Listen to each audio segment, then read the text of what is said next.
ઘટીસણા જેવું ગોમડું ન દેરા એ મોહ મારી એ લેબો જ વિહે તમારી શિકોતર મેલડી જેવું નોમ ન મોટું ધોમ કે દેરા એ તમે ઘટીસણાથી અમદાવાદ જેવા શહેરમાં ગોતા વસંતનગરમાં વાહો કર્યો હોય તો માં એ તારે કાળા કડિયુગના વાયરા વાયા છે માય તારે એ વેરની ને ઝેરની દુનિયા થઈ જઈ એટલે માં એ મારી લેબો જ વિહે તમારા દિનેશભાઈની સદાય તું રાખજે લાજ કે એ મારી હવા ભૂદરની મેલડી હોંભળ જેવા અત્યારે માં એ બે ડગલો આગળ જો એટલે કોઈને ગમતું નથી માય તારે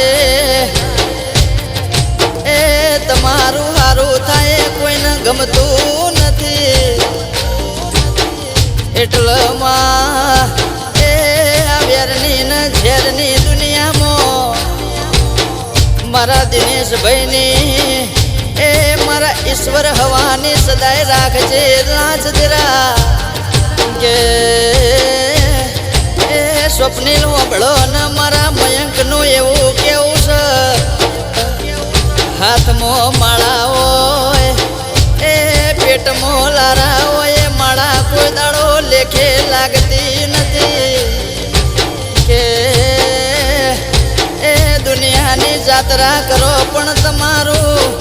એ મન મંદિરમાં જીવ જૂતોમાં હોય કોઈ દાડો ભક્તિ લેખે લાગતી નથી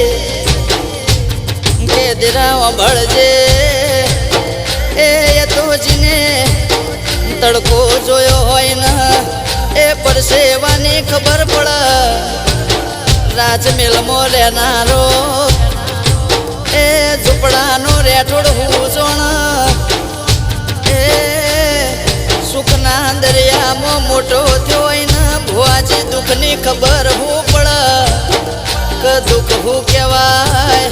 એ તો જીને ખરાબ પોરે સાસના રોટલા ખાધા હોય ને દુઃખની ખબર પડે એવી વેળામાં એ કોઈ ઘરનું હગું ન વાલું કાકા કુટુંબ ભાઈ ને ભોમણ આપણું ના હોય તંદાડ એ આવી લેબો જ વિહેત શિકોતર મેલડી જેવું દેરું હોય તો તમારો ઓહુ લુકી જાય એ આવી માતા તો કોક નસીબ વાળા ન જ મળે એ મારા ઈશ્વર હવાની મારા દિનેશભાઈની આ કાળા કળિયુગની દુનિયામાં રાખજે લાજ એ આ હાલરિયો ગાનારા જલુંદ જેવું ગોમના એ મારી બ્રહ્મોણી સધીના સેવક એવા મયંક પ્રજાપતિ છે એ આ રેકોર્ડિંગ કરનારા રોદેજા જેવું ગોમ એ મારા રિધમ સ્ટુડિયોના માલિક એવા વાલ્મિક ભાઈ બારોટ છે એ અમારું એવું કેવું છે મારી જોગ માયા કોઈ દાડો ખાધ્યું કુટના એ વાપર્યું નેઠના એવી અમારી એ લેબો જ વિહે તમારી શિકોતર મેલડી તું મારો માને